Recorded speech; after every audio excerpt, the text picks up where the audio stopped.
Անտիֆեյքի խմբագրությունն այս տեսքն ունի իրավապահների գրեթե 8 ժամ տևած քննչական գործողություններից հետո։ Պրոցեսորն են տարել, շտատիվները, կամերաները, միկրոֆոնները։ Այստեղ քննիչները եկել են Անտիֆեյքի Իմ Նեմնի մի փոդքասթի հաղորդավարներ Նարեկ Սամսոնյանին եւ Վազգեն Սաղաթելյանին ձերբակալելուց հետո սկսել խուզարկել խմբագրությունը։ Երկու հաղորդավարներին ձերբակալելուց ժամեր անց կայքի եւս մեկ հաղորդավարի են բերման ենթարկել ազգային անվտանգության դիմակավոր ծառայողները։ Դավիթ Ֆիդանյանին մեղսագրվում է արդարադատության իրականացմանը խոչընդոտում։ Կայքի խմբագիրը պատմում է, թե ինչ է պատահել, երբ քննիչները եկել են խուզարկության։ Ես դրան մոտ եմ եղել այդ բացելու ընթացքում, իրենց քաղաքավարի ուղեկցել ենք ներս խմբագրություն, այսինքն որևէ խոչընդոտում չի եղել։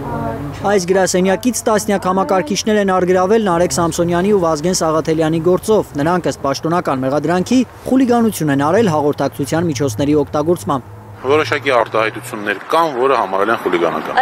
Խորհրդարանի նախագահն է հանցագործության մասին հաղորդում ներկայացրել, որպեսզի քննչական կոմիտեն գնահատական տա փոդքասթի ժամանակ հնչած արտահայտություններին։ Եթե սպառնալիքը հնչում, ես ինչ պետք է անեմ, կամ այն խուլիգանությունը,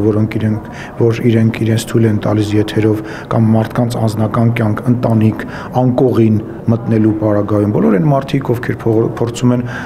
պաշտպանել, արդարացնել այդ մարդկանց, ես առաջարկում եմ պատկերացնել մի իրավիճակ, երբ որ ես իմ հեռախոսը կվերցնեմ եւ կմտնեմ եւ կխոսեմ օրինակ իրենց սեռական կյանքից, իրենց ընտանիքի, իրենց անդամներին, ամենուր սեռական հայհոյանքներ կհնչեցնեմ իրենց հասցեներին եւ կսպառնամ, որ ես իրենց հետ հաշվի հարդար եմ տեսնելու։ Բարի երեկո, պարոն նախագահ։ Անցած շաբաթ երրորդ նախագահի մասնակցության փոդքասթից հետո Ալեն Սիմոնյանը շանլակոտներ է անվանել հաղորդավարներին։ Նրանք էլ փոդքասթի հաջորդ թողարկմանը ազգային ժողովի նախագահին անասուն են անվանել եւ հայոյել նրա մորը։ Ուղիղ եթերում Իրենք արձագանքել են Հայաստանի Հանրապետության ազգային ժողովի խոսնակ Ալեն Սիմոնյանի վիրավորական արտահայտություններին, երբ որ նա նշել էր շանլակոտներ։ Պատիվ ունեմ խմբակցության ղեկավար Հայկ Մամիջանյանը Ալեն Սիմոնյանին հուշում է հանցագործության մասին հաղորդումների այլ պատճառներ։ Կոնջերանը չէ մյուսը։ Ոչ մեկի աղմուկը չի հիշում դրա մասին։ Այդ մարդու հանդեպ հաղորդում է ներկայացնում, որովհետև ինքը Հայաստանի Հանրապետության քաղաքացուն ասել ականջները կտրեմ եւ այլն։ Հետո պատտվում է էսկոմ,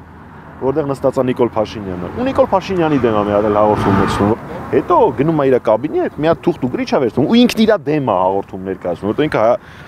հայ վրա թքել է։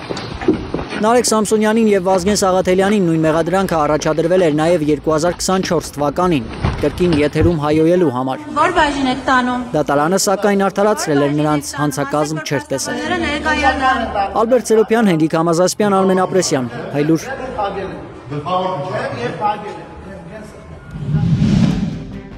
Հայաստանում եւ աշխարհում տեղի ունեցող իրադարձությունների մասին առաջինն իմանալու համար բաժանորդագրվեք մեր ալիքին, սեղմեք զանգակը, որ բաց չթողնեք ամենահրատապը, ամենակարևորն ու հետաքրքիրը։